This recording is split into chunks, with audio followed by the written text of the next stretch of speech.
안녕하십니까. 통일전망대 김필국입니다. 차미연입니다. 러시아 용병기업 바그너 그룹의 무장 반란과 관련해 북한이 주목할 만한 반응을 보였습니다. 러시아 지도부가 내리는 선택과 결정을 강력하게 지지할 것이라면서 러시아와의 밀착 강도를 한층 높였습니다.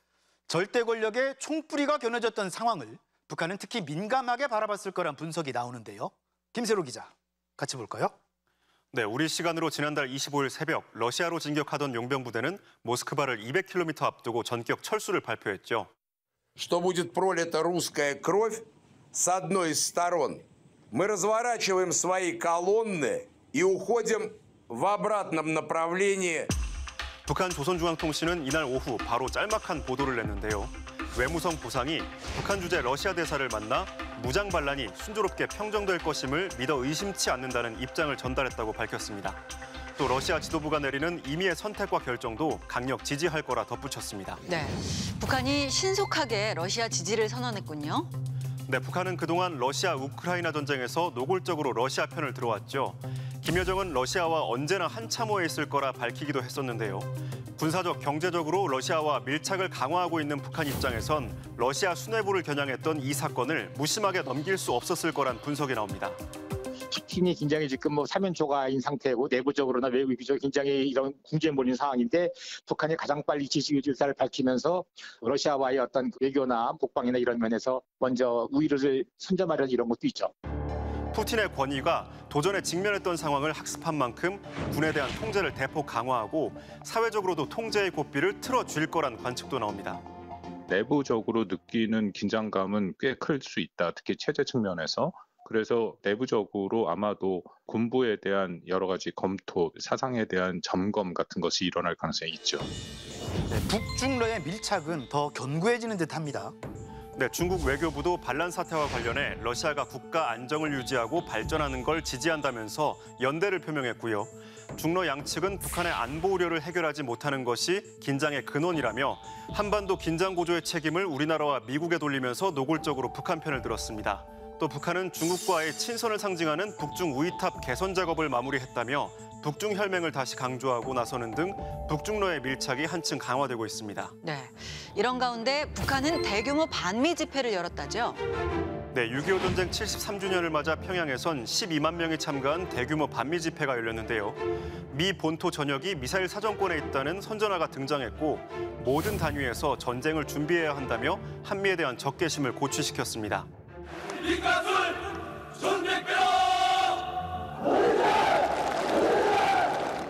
북한 방송엔 최근 일주일 내내 각종 단체의 집회 소식이 등장했는데요.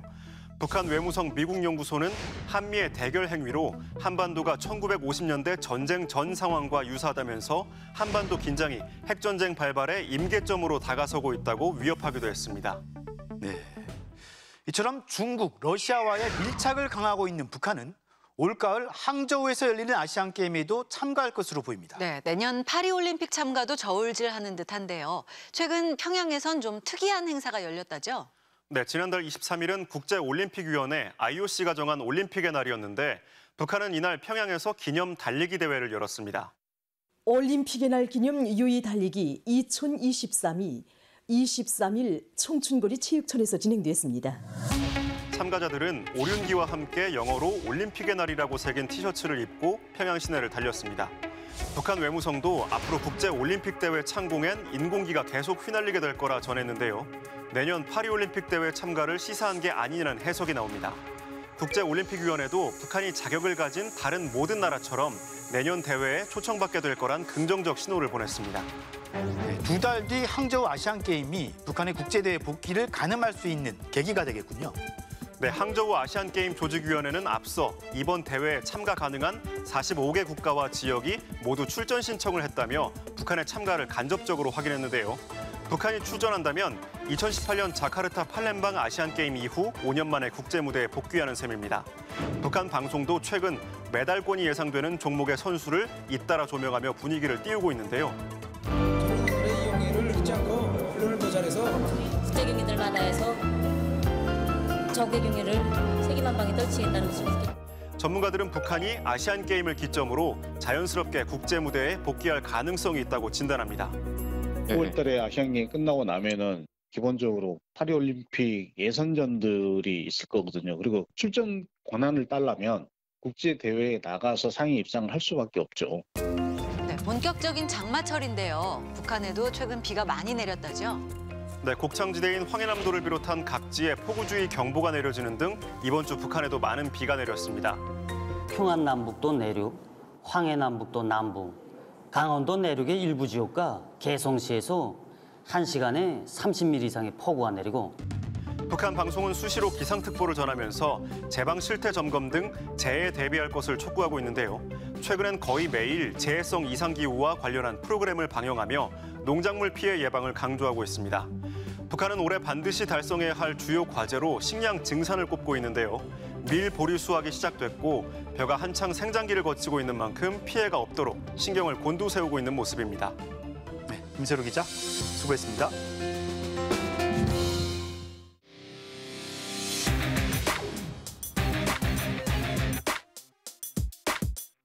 북한이 정찰위성을 발사하고 실패한 지 한 달이 흘렀습니다. 우리 군은 추락한 북한 위성 로켓 잔해를 확보했는데요. 북한으로서는 이중에 수모를 당한 셈이죠. 이후로도 우리 군이 북한의 인공위성도 확보했다 또는 엔진을 꺼냈다 말은 많지만 당국은 공식 발표를 하지 않고 있어서 궁금증이 더해가고 있습니다. 우리 군이 힘들게 위성 잔해를 찾는 이유는 뭔지, 또 지금까지 어떤 성과를 거뒀는지 김윤미 기자가 분석했습니다. 지난달 31일 오전 6시 27분, 북한이 오랫동안 야심차게 준비한 첫 정찰 위성을 쏘아 올렸습니다. 하지만 2단 로켓 연소에 실패하면서 서해에서 추락했고 불과 1시간 반 뒤 우리 군이 북한 로켓의 잔해를 찾아냅니다. 이지스 구축함과 공군 레이더 등이 북한 주장 우주발사체를 정상 포착 추적하였으며 180여 개의 다수 잔해물을 확인하였습니다. 위성 발사 한참 전부터 북한 동창리를 예의주시하던 우리 군이 바다에선 이지스함, 지상에 그린파인 레이더를 동원해 모든 과정을 추적 관찰하며 공중에서 흩어진 파편들까지 파악한 겁니다. 하늘에 날아다니는 이제 무체들은 다 탐지할 수 있는데 군이 만반의 대비 태세를 취하고 있으니까 좀 더 정밀하게 탐지하면은 뭐 파편 조각까지 충분히 다 탐지를 할 수 있는 능력은 다 가지고 있습니다. 그로부터 보름 뒤 우리 군은 북한의 천리마 1형의 잔해물 인양에 성공합니다. 길이 12m, 직경 2.5m. 3단 위성 로켓 중 2단 동체 거의 전부가 우리 군의 수중에 들어온 겁니다. 크기도 예상보다 컸고 무게도 상당한 동체를 빠른 조류와 앞이 안 보이는 개흙 바닥을 더듬으며 건져내다 보니 시간이 걸릴 수밖에 없었습니다. 잠수하가 내려가는 순간 뻘물이 위로 올라와서 시야를 완전히 가리게 됩니다. 손의 감각만으로 작업을 할 수밖에 없습니다. 게다가 강력한 독성 물질인 액체 연료가 동체에서 빠져나갈 때까지 기다리는 등 과정이 복잡했던 것으로 보입니다. 사산화이질소는 물에 녹으면은 이제 질산이 나와요. 질산. 강산이거든. 그거는 피부를 바로 녹이지는 않는데 그래도 심각한 그 손상을 입혀요. 피부에 닿으면. 우리 군이 확보한 것으로 확인된 것은 건져낸 2단 동체 외에 직경 2, 3m의 고리 모양 부품이 전부입니다. 최근 일부 잔해를 추가로 인양한 것으로 전해졌습니다. 추가 잔해가 인공위성인지 엔진 모터 펌프인지 언론의 추측이 분분하지만 군은 일체 함구하고 있습니다. 심지어 이미 건져낸 동체에 엔진 등 부품이 들었는지조차 확인하지 않고 있습니다. 있는지 없는지 정도는 말씀해 주실 수 있지 않습니까? 그 부분도 좀 제한이 될 것 같습니다. 이해해 주시기 바랍니다. 우리 군이 파악한 파편은 약 180여 개. 레이더에서 발사체 표적이 갑자기 이렇게 분리됐다면 북한이 사전에 설치한 공중 자폭 장치가 작동했을 가능성이 높습니다. 원래 자폭 장치, 비행 종단 시스템 FTS는 보통 우주 발사체가 정상 비행에 실패할 경우 지상이나 해상 피해를 최소화하기 위한 겁니다. 우리가 발사한 누리호도 만일의 경우에 대비해 1, 2, 3단 모두에 FTS를 설치했습니다. 하지만 북한의 천리마 로켓의 자폭 장치는 1단에서만 작동한 것으로 보입니다. 우리가 지난번에 수거를 했기 때문에 수거가 가능한 1단 같은 경우는 수거를 못하게 하기 위해서 그렇게 공중폭파시켜버린 게 아닌가라고 생각이 됩니다. 무조건 서해상에서 분리돼 떨어지는 1단 로켓은 우리 군의 추적을 피하기 위해 폭파시켰지만 엔진 점화에 실패한 2, 3단은 폭파되지 않은 채 그대로 바닷속으로 추락한 것으로 알려졌습니다. 지형이 비상 상황에 대비한 거기 때문에 그 신뢰도도 높아야 되고 그다음에 오작동에 대한 그런 그 미스도 줄여야 되고 오작동에 의한 그 작동 가능성을 배제하기 위해서 아예 설치를 안 하는 그런 발사체입니다. 북한이 FTS를 2, 3단에 설치했는데 작동하지 않은 것인지 기술적 어려움으로 폭파 장치를 아예 설치하지 않은 것인지는 분명하지 않지만 로켓 잔해를 우리 군의 수중에 넘겨졌다는 점은 이 위성 발사 실패만큼이나 치욕적인 일임이 분명합니다. 가장 엄중한 결함은 지난 5월 31일 우주개발부문에서 중대한 전략적 사업인 군사정찰 위성 발사에서 실패한 것입니다. 지난 2012년 우리 군은 서해에 떨어진 북한 로켓 은하 3호 발사체 엔진부터 연료통, 산화제통까지 모두 건져냈습니다. 이를 통해 소재 성분부터 부품 원산지까지 많은 정보를 얻어냈습니다. 이번에 북한의 첫 정찰 위성까지 찾아낸다면 군사과학기술 정보 파악에 큰 도움이 됩니다.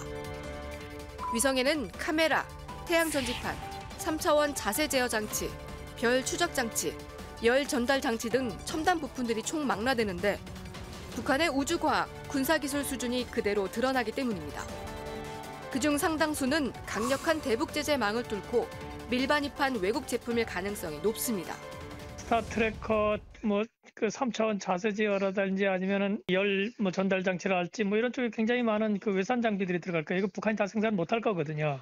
우리 군이 필사적으로 북한의 인공위성을 찾고 있는 것도 북한이 어느 나라의 기술 지원을 받고 있는지, 유엔 안보리의 대북 제재망이 어느 부분에서 뚫려 있는지 확인하고 추적해 봉쇄망을 더욱 강화하기 위해서입니다.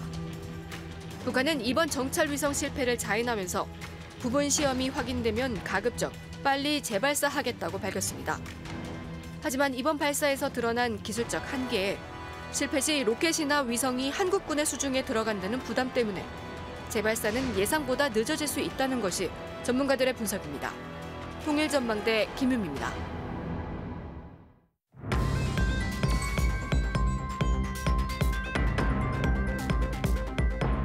의료진이 자신의 피와 살을 환자에게 내어준다.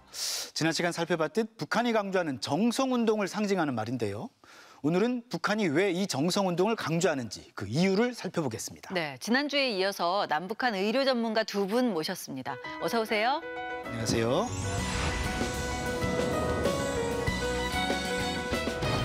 네, 오늘 키워드가 정성인데요. 이 말에 대한 느낌이 남북한에서 좀 다를 것 같습니다. 어때요? 네, 북한에서는 정성이라는 단어는 사실 북한에서 굉장히 많이 쓰고 있는 단어이고요. 그래서 아마 한국 의료인들이 입장에서는 마음속에는 누구나 다 환자에 대한 애틋한 마음, 책임성 같은 건 가지고 있을 거지만 그렇게 북한처럼 정성하고 붙여놓고 이렇게 하지는 않을 것 같거든요.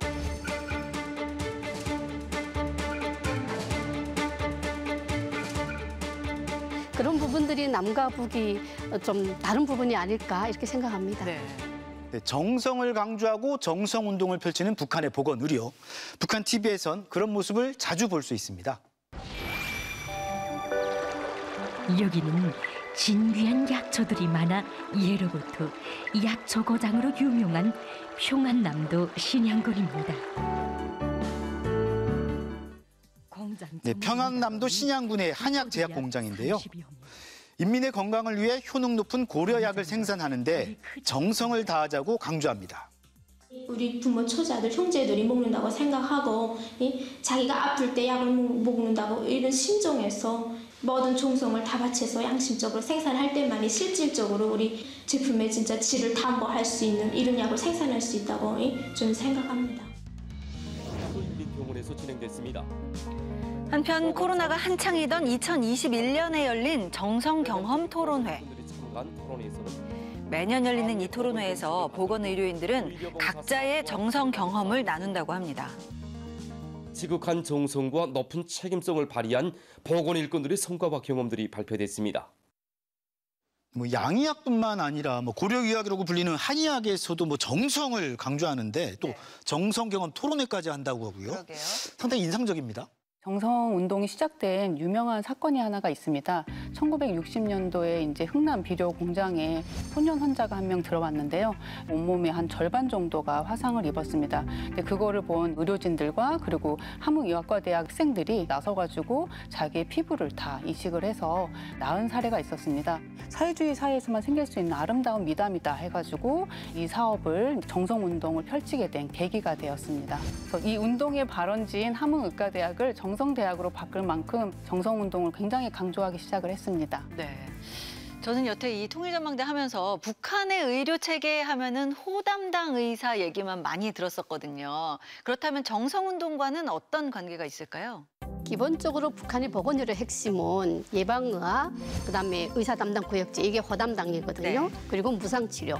이 세 가지가 북한 보건의료의 기본을 이룹니다. 보건의료 체계 또는 시스템인 거죠. 정성운동은 이러한 시스템을 정말 북한 정부가 요구하는 사회주의 제도의 우월성에 맞게끔 잘 국민들이 그 서비스를 받을 수 있게끔 만드는 데서 정성이라는 모토를 가지고 의료인들을 움직여야 된다. 이런 의미로 해석을 하시면 될 것 같습니다. 네. 요즘에는 전 세계적으로 뭐 신약이나 신기술 같은 것들을 강조하잖아요. 그런데 여전히 북한에서는 이 정성을 강조하고 있습니다. 왜 그럴까요? 화면 보면서 이야기 나눠보겠습니다.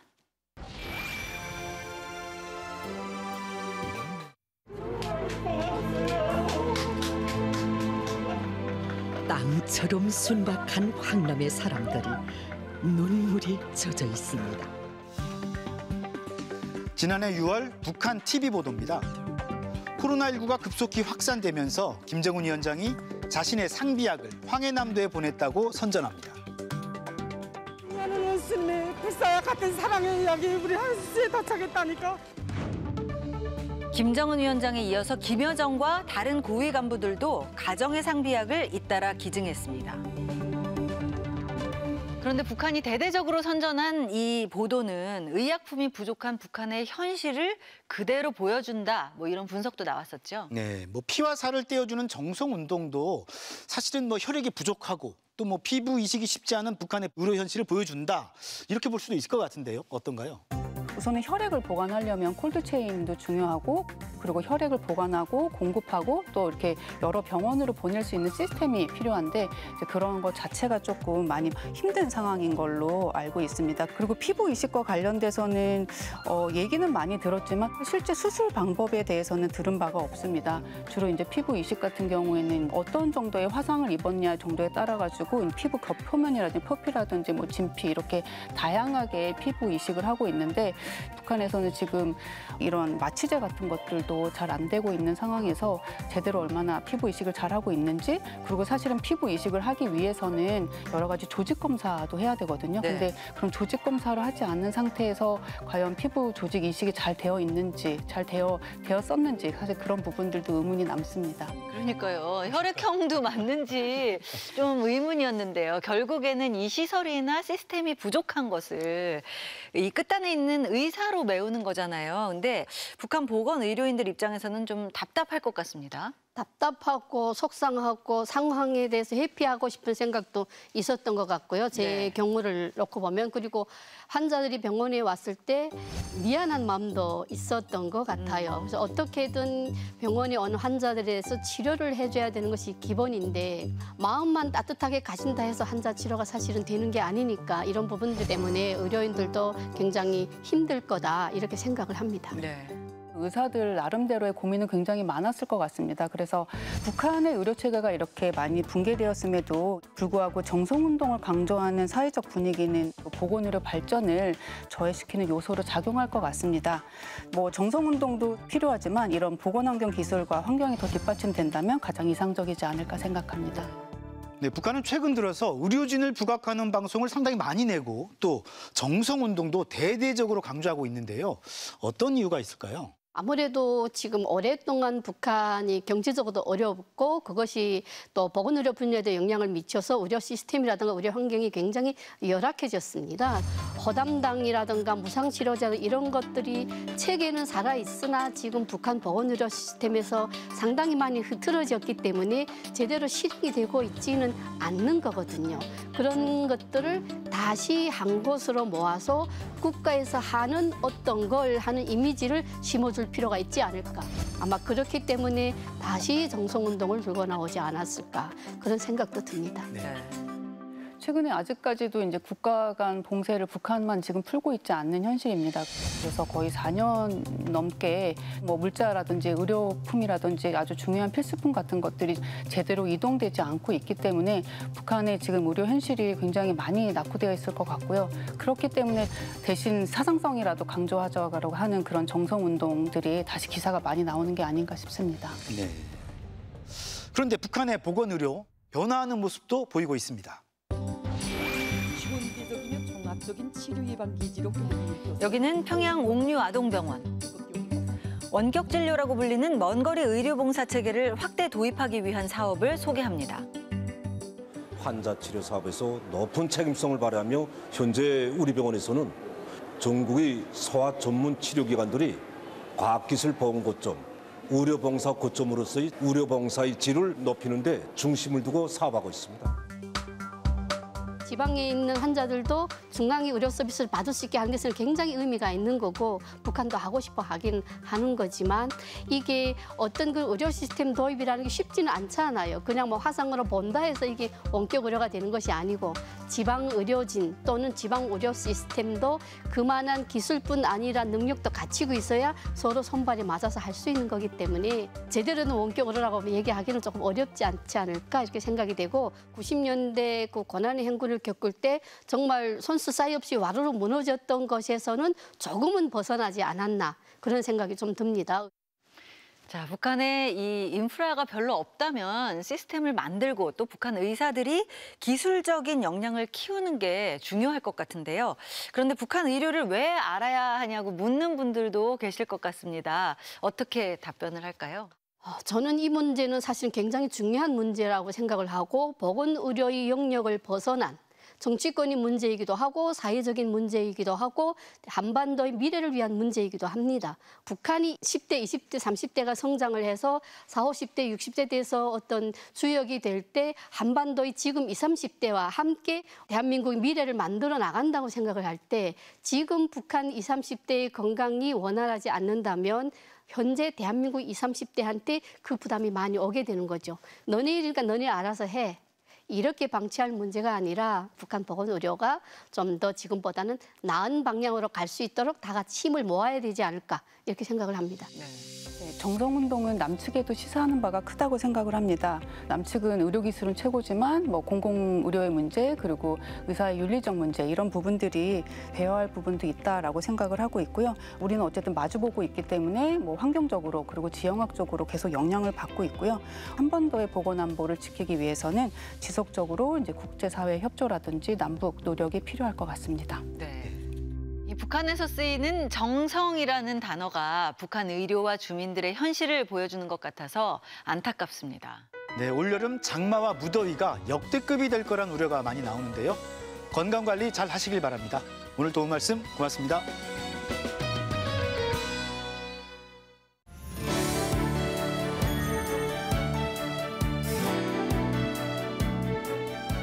국토의 최남단, 제주도 서귀포시 주민들과 남한의 최북단인 강원도 고성군 주민들이 평화와 통일을 귀환하는 마음으로 자매 결연을 맺고 교류해온 지 20년 가까이 됐다고 합니다. 네, 지난해에는 고성 주민들이 서귀포를 방문했고 또 올해는 서귀포 주민들이 고성을 찾아서 특별한 조형물도 설치했다는데요. 그 현장에 이상현 기자가 찾아가 봤습니다.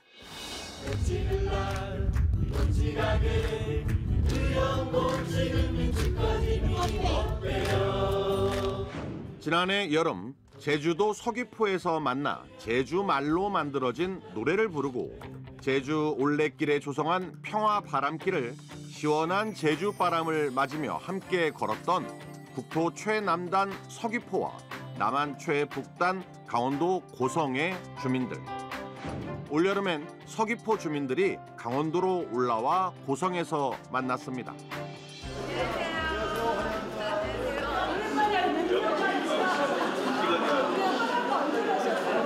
남북 고성으로 갈라진 그런 지역이라서 남달리 통일에 대한 염원이 굉장히 강한 지역입니다. 제주도는 평화에 대한 염원이 굉장히 강한 지역이고, 그래서 두 지역 간의 주민들이 언어와 풍습이 좀 다르긴 하더라도 통일이라든가 평화에 대한 갈망은 대동소이하다고 봅니다. 이런 뜻에서 자매 결연을 맺고 매년 국토를 관통해 상호 방문을 해온 지 18년. 이북 사투리와 특유의 제주 사투리로 처음엔 좀 어색했지만요. 그 어느 지역보다 금세 공감대가 쌓였습니다. 제주 서귀포! 이분들이 제주도로 왔을 때는 그런 분단의 아픔을 갖고 내려오시고, 우리가 이쪽에 왔을 때는 그 최남단이지만은 그런 역사의 아픔을 갖고 올라오기 때문에 분단과 이념이 있기 때문에 그런 부분들이 이루어졌는데, 하루빨리 통일되면은 그런 아픔의 분단이라든가 아픔의 역사라든가 이런 것들이 사라지지 않을까. 고성에서 만난 두 지역 주민들이 가장 먼저 향한 곳은 북한 지역을 한눈에 볼 수 있는 민간인 통제구역 안의 통일 전망대. 특히 최남단 주민들은 처음 접한 북녘의 모습, 금강산 봉우리들의 절경과 해금강의 아름다움에 푹 빠졌습니다. 일단은 감격스럽고요. 일단 바로 앞에 또 지척에 북한 땅이 지금 있잖아요. 근데 한 곳으로 바로 볼 수 있는 곳인데도 불구하고 가지 못하는 거에 대한 아쉬움이 일단 있고, 또 하나는 바로 앞에 있어서 금방 또 통일이 돼서 갈 수 있다라는 기대감이 있습니다. 그런 소망을 담은 특별한 선물도 공수해왔습니다. 자, 하나, 둘, 셋! 불을 당기십시다. 베일을 벗자 각각이 문인과 무인을 상징한다는 돌하르방 한 쌍이 나타납니다. 국토의 최남단 제주의 상징물이 남한의 최북단 이곳 강원도 고성에 자리를 잡았습니다.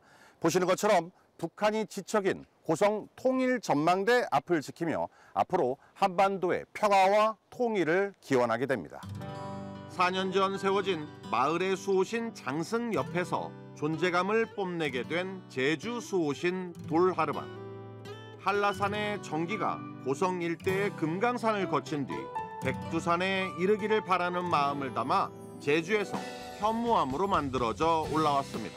분단의 상징인 그 강원 고성의 벽이 무너져서 대륙으로 나가는 기회가 되고, 또 우리 최남단인 우리 제주 서귀포는 최남단이 아니라 대양으로 뻗어나가는 최첨단 기지가 돼서 우리 대한민국이 아주 번성하는 계기가 되었으면 하는 바람입니다. 최남단하고 최북단에서 이렇게 자매결연을 맺고 18년간 이어오면서 그 하나의 결실의 어떤 의미로서 이렇게 하루방을 갖다 세워놓은 것이 우리의 어떤 같이 만들어내는 염원을 형상화해서 세운 것 그 이상의 어떤 의미가 있다 이렇게 생각되어집니다. 그 최북단 돌하르방을 뒤로하고 두 지역 주민들은 부근의 화진포로 향했습니다. 이승만과 김일성, 남북 정부 초대 수장들의 흔적을 찾아선데요. 한국전쟁 이후 이승만 초대 대통령의 별장으로 지어졌던 건물. 금강산에서 오는 전기, 그다음에 설악산, 그 사이에 위치한 아주 천연적인 그런 좋은 환경을 가지고 있는 게 고성입니다. 또 바다가 보시다시피 아주 깨끗하고 맑고 환경적으로는 상당히 아주 좋습니다. 인근에선 한국전쟁 이전까지 김일성 일가의 여름 휴양 별장으로 활용됐다는 건물을 방문해 우리의 굴곡졌던 현대사를 다시 한번 살펴보며 통일의 중요성과 그 의미를 되새기는 시간도 가져봤습니다.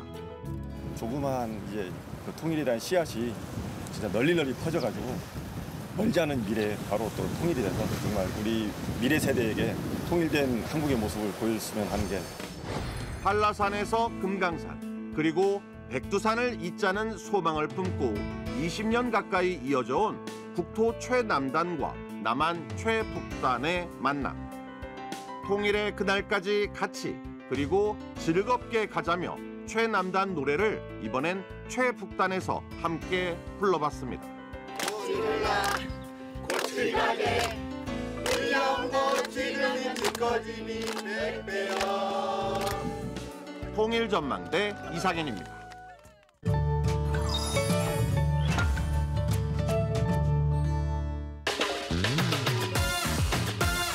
본 것보다 혼자 있으면 외로우면 이제 겁이 나니까 서겁다. 그냥 서로 섭섭하다니까.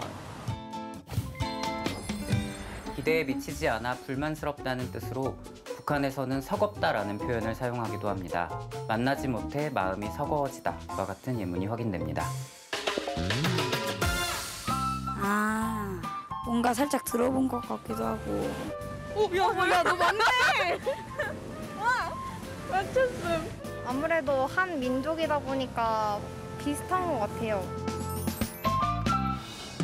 기후변화로 최근 장마의 형태도 많이 바뀌었다고 합니다. 국지성 호우가 내릴 확률이 더 높아졌다고 하는데요. 피해도 커지고 있습니다. 네, 그만큼 더 주의를 기울이고 대비도 철저히 해야겠습니다. 건강도 잘 챙기시고요. 통일전망대 다음 주도 알찬 내용으로 찾아오겠습니다. 고맙습니다.